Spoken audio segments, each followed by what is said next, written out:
దేశంలో అన్ని చేంజ్ అయ్యాయి, మీ నగలు కూడా చేంజ్ చేయండి. మీ పాత నగకు గ్రాముకి 150 రూపాయలు ఎక్స్ట్రా పొంది కొత్త నగలు తీసుకోండి. అదే తక్కువ తరుగుకు మీ లలితలో మాత్రమే.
బ్రేకింగ్ న్యూస్ చూస్తున్నాం.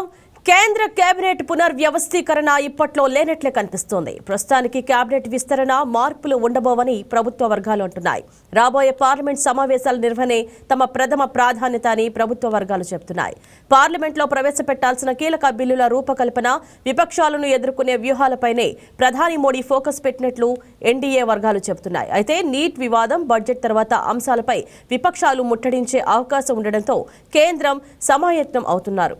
మంత్రులను మారిస్తే శాఖలపై పట్టు కోల్పోయే ప్రమాదం ఉందని మోడీ ప్రభుత్వం భావిస్తోందట. దీంతో పార్లమెంటు వర్షాకాల సమావేశాలు ముగిసిన తర్వాత ఆగస్టు లేదా సెప్టెంబర్లో కేంద్ర కేబినెట్లో మార్పులు ఉండవచ్చని ఎన్డీఏ వర్గాలు చెబుతున్నాయి.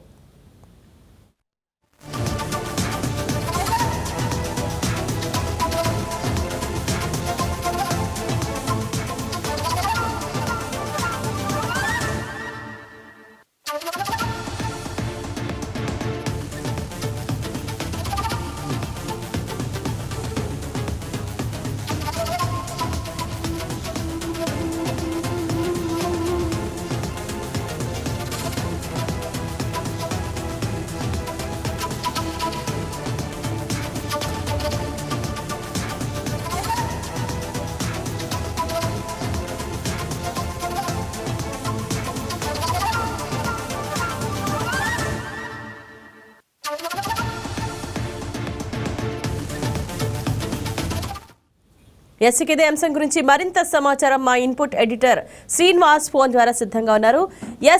గుడ్ ఆఫ్టర్నూన్ శ్రీనివాస్, చెప్పండి, కేంద్ర కేబినెట్ పునర్వ్యవస్థీకరణ ఇప్పట్లో లేదనే సంకేతాలు ఎందుకు వస్తున్నాయి? రైట్ ఇంద్రజ, ఏదైతే ఇప్పుడు ఈ నెల 20 నుంచి తీసుకుని ఆగస్టు 12 వరకు కూడా పార్లమెంట్ వర్షాకాల సమావేశాలు జరగబోతున్నాయి. ఈ నేపథ్యంలో ఇప్పుడున్న పరిస్థితుల్లో పునర్వ్యవస్థీకరణ అనేది చేయాలనుకుంటే కనుక కొన్ని కష్టాలు తెచ్చిపెట్టుకున్నట్టు అవుతుంది. ఎందుకంటే ఆయా శాఖల్లో ఇప్పటికే కేంద్ర మంత్రులందరూ కూడా అందులో వాళ్ళకి సబ్జెక్ట్ తెలుస్తుంది.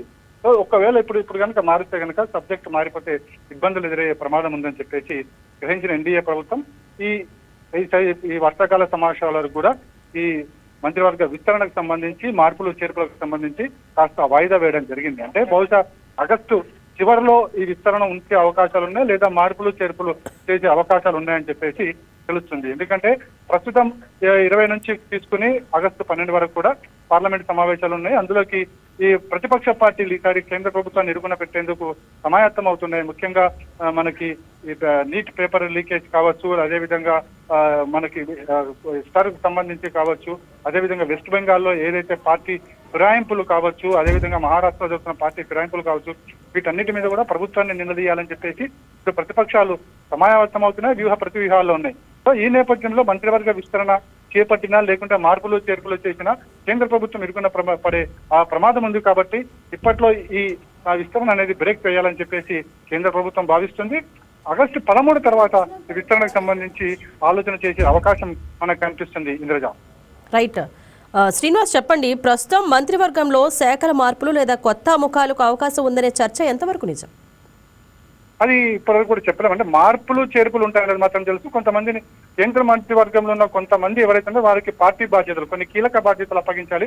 ఎందుకంటే మళ్ళా 2 ఏళ్లలో ఎన్నికలు రాబోతున్న నేపథ్యంలో వాళ్ళకి కీలక స్థానాలు అప్పగించి పార్టీని మరోసారి బలోపేతం చేయడం, ఎన్నికల్లో విజయ దిశగా అడుగులు వేసే దిశగా అక్కడ వాళ్ళని సమాయత్తం చేసేందుకు వాళ్ళని పార్టీ కార్యక్రమాల్లోకి తీసుకోవడం జరుగుతుంది. అదేవిధంగా కొందరు మంత్రుల మీద ఏవైతే ఆరోపణలు వచ్చిన నేపథ్యంలో, అదేవిధంగా విమర్శలు వస్తున్న నేపథ్యంలో, అదేవిధంగా శాఖాపరంగా వాళ్ళ మీద కొన్ని ఎలిగేషన్స్ ఉన్న నేపథ్యంలో వాళ్ళకి మార్పులు చేసే వాళ్ళని తొలగించే అవకాశం ఉంది. వారి స్థానంలో కొత్త వారికి ఛాన్సెస్ ఉండబోతున్నాయని చెప్పేసి తెలుస్తుంది. అదేవిధంగా ఆంధ్రప్రదేశ్ సంబంధించి, తెలంగాణకు సంబంధించి మరి మరో 2-3 అవకాశాలు ఉండబోతున్నాయని చెప్పేసి తెలుస్తుంది. కానీ ఇవన్నీ కూడా ఆగస్టు 13 తర్వాత ఆగస్టు చివరి వారంలో ఉండొచ్చు అనేది మాత్రం తెలుస్తుంది. అయితే శాఖల మార్పులు ఉంటాయా, అదేవిధంగా మార్పులు చేర్పులు ఉంటాయా, తీసివేతలు ఉంటాయా అనేది అప్పుడు తేలుతుంది. Indraja. Right, thank you Srinivas.